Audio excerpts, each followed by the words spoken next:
Hello বন্ধুরা, তো আগের ব্লগে তোমাদেরকে দেখিয়েছিলাম মায়ের মানে বরণ করছিলাম। তো তারপরে দেখো এখানে হচ্ছে তো আমার দাদা হচ্ছে বৌদিকে কনকাঞ্জলিটা দিচ্ছে।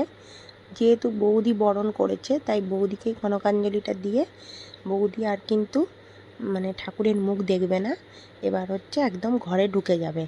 তো তারপরে কিন্তু আমরা সবাই মিলে দেখো বিসর্জনে বেরিয়ে পড়েছি।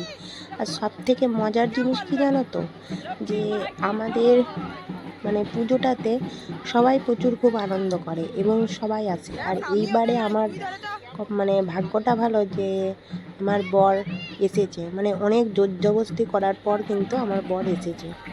তো খাওয়ানোর দিন এসেছিলো, খাওয়ানোর দিনে খুব আমি কান্নাকাটি করছিলাম, তখন ও চলে গিয়েছিল বাধ্য হয়েই, কারণ ওর দোকান খোলা ছিল বলে। কিন্তু বিসর্জনের দিন অনেক বলাতে যাই হোক দোকান বন্ধ করে কিন্তু এসেছিল। তো দেখো, আর আমরা যখন যাচ্ছি পাশ দিয়ে আরেকটাও লক্ষ্মী ঠাকুরের কিন্তু বিসর্জন হচ্ছিল। তো যেহেতু পরিবারের সবাই, তাছাড়াও আমাদের যে ফ্যামিলিতে ভাগাড়িদের, তারাও সবাই মিলে কিন্তু যাচ্ছিল।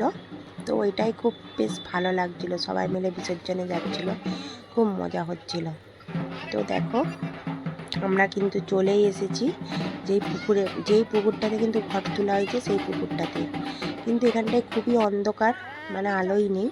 তাই এখানে দেখো তোমাদের দাদা ভাই আর এইদিকে আমাদের একটা কাকু, দুজন মিলে কিন্তু ঠাকুরকে বিসর্জন করছে। যাই হোক, ঠাকুরের হয়তো ইচ্ছা ছিল ফার্স্ট টাইম হাজব্যান্ডে আমার বরের হাতেই ঠাকুরের বিসর্জন হলো। কারণ এই নিয়ে বিয়ের পর থেকে হয়তো 3বার আমার পুজো হয়ে গেল, তো এই ফার্স্ট টাইমই সে বিসর্জনের সময় ছিল।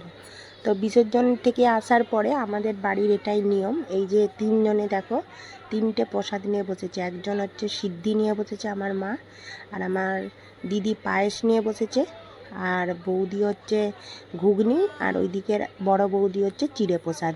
এই 4টে জিনিস করতে হয় বিসর্জনের দিন। আর সবাই কিন্তু এরকম পাতায় করে এগুলো খাই প্রসাদগুলো। এটা কিন্তু অন্য কোনো বাড়িতে এরকম নিয়মটা নেই, শুধু আমাদের এই 3 ভাগাড়িদের বাড়িতেই কিন্তু এই নিয়মটা সেই পূর্বপুরুষ ধরে চলে এসেছে।